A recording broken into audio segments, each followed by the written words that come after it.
The Silver River Pass is one of the Garden Route 7 passes and covers 2.7 kilometers of narrow twisting tar road driving through dense indigenous forests, descending to and from the Silver River, starting where the Kaimansgat Pass ends and finding its end at the picturesque Wilderness Heights.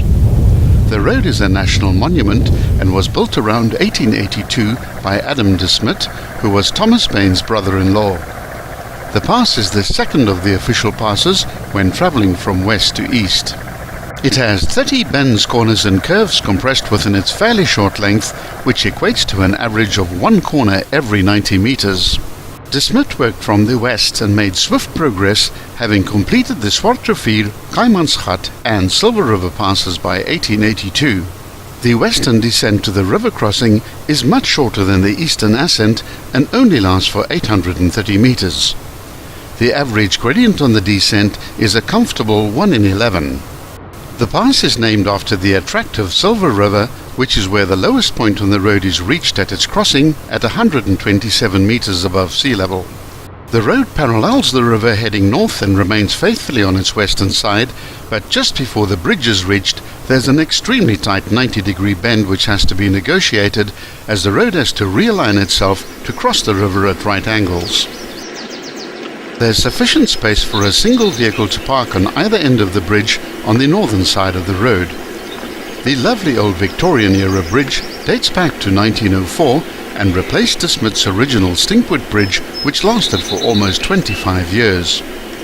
The bridge and the entire pass is a national monument, and therefore the application of graffiti is considered a criminal offence. Both Paine and De Smet made extensive use of convict labour for all the passes on this road. It seems our forefathers had a far superior method of making criminals repay their debt to society compared to the cushy life in prison in modern times. The stone supporting columns on either side of the river are the original work of Adam de Smet. The onyx-coloured waters of the Silver River are typical of all south-flowing rivers in this region. It's caused by discoloration from roots and plants and is completely harmless and quite safe for drinking and swimming with a perfect pH balance. When the river is in full flow, large accumulations of cream-colored foam is created by branches and obstructions. Many of the alien trees have been ring-barked by the forestry department in an ongoing effort of ridding these magnificent forests of alien species. The Silver River is a tributary of the Kaimans River and forms a confluence with it 1.5 kilometers further downstream. After crossing the beautiful old single-lane bridge, you have a long and winding ascent of 1.7 kilometers ahead of you. The eastern ascent is by far the longer of the two sections and includes 19 sharp corners and bends.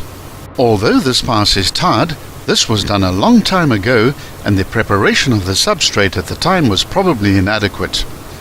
The result is a fairly bumpy and patchy roadway which doesn't allow for faster speeds.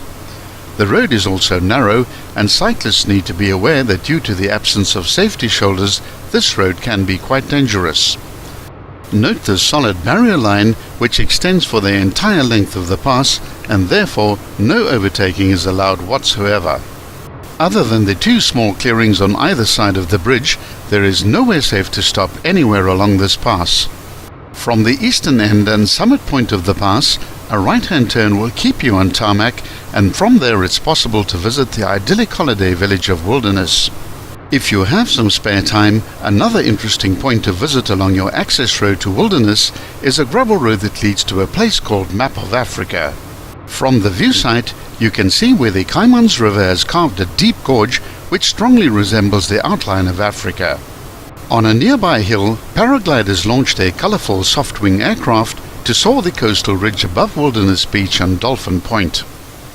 From the summit of the pass, you have the option of diverting to Wilderness, or you can continue straight onto the gravel and locate the third of the 7 passes, which is the Tow River Pass. Although most of the rest of the route is gravel-surfaced, the condition is fairly well maintained and is suitable for most passenger vehicles.